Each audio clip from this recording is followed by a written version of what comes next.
Здесь, несмотря на то, что живут дети, юные спортсмены, здесь все очень-очень по-взрослому. И уровень на карту, который сюда на карту придется проигрывать. Такой вот очень ровный, да, мы говорим, что это может быть не самое основное, но понятное дело,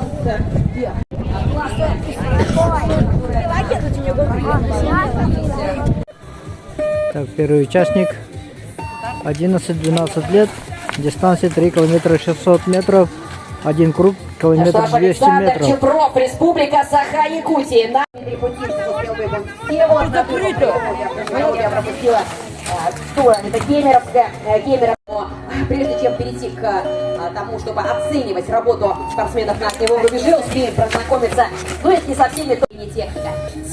Техника работы на дистанции, тактика работы на дистанции, умение обращаться с оружием, вот главное, да, слушать вот эти вот нюансы, переучивать удачи. Сложно, и как много сетований от того же Ильинского, о котором мы с вами сегодня говорили, что весь физический агрессия с юности и такой вот очень научным подходом. Юноши 11-12 лет готовятся к старту.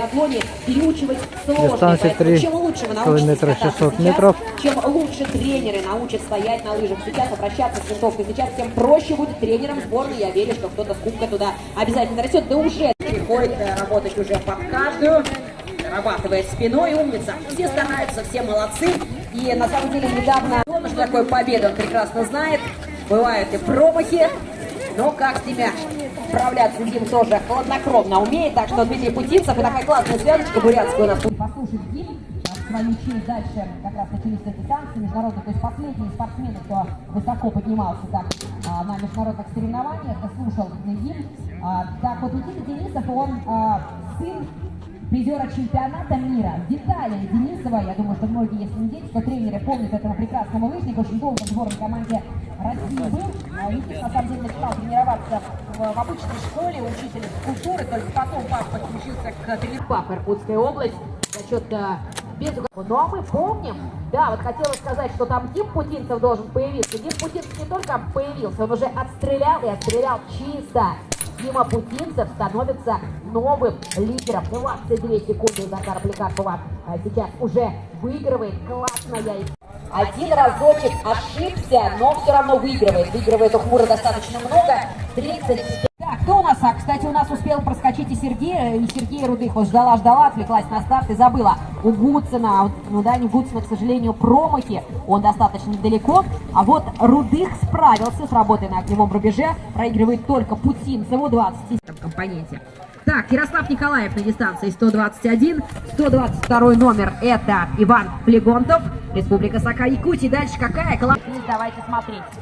С одним промахом. Так, нет, не Поликарпов. Да, Поликарпов уже проскочила. Показалось мне. 3:35. Соколов уже на финише. Мы помним, как 0,2 секундочки разделили второе, третье место у мальчишек младших, у девочек третье, четвертое. И здесь пока, смотрите, тоже есть.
Вновь работает здорово.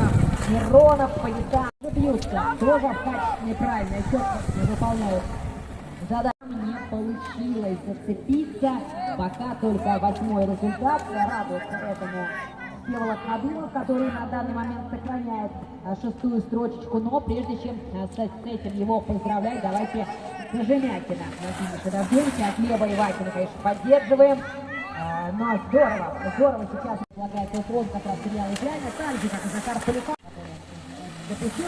Путевка Соколов против Поликарпов довольно, но мне кажется, это логичная история для больших спортсменов, опытных, но что у нас есть возможность вот так вот в середине апреля по-прежнему еще стартовать. Впереди еще 2 гонки, маскарты, эстафеты. Так что радуемся.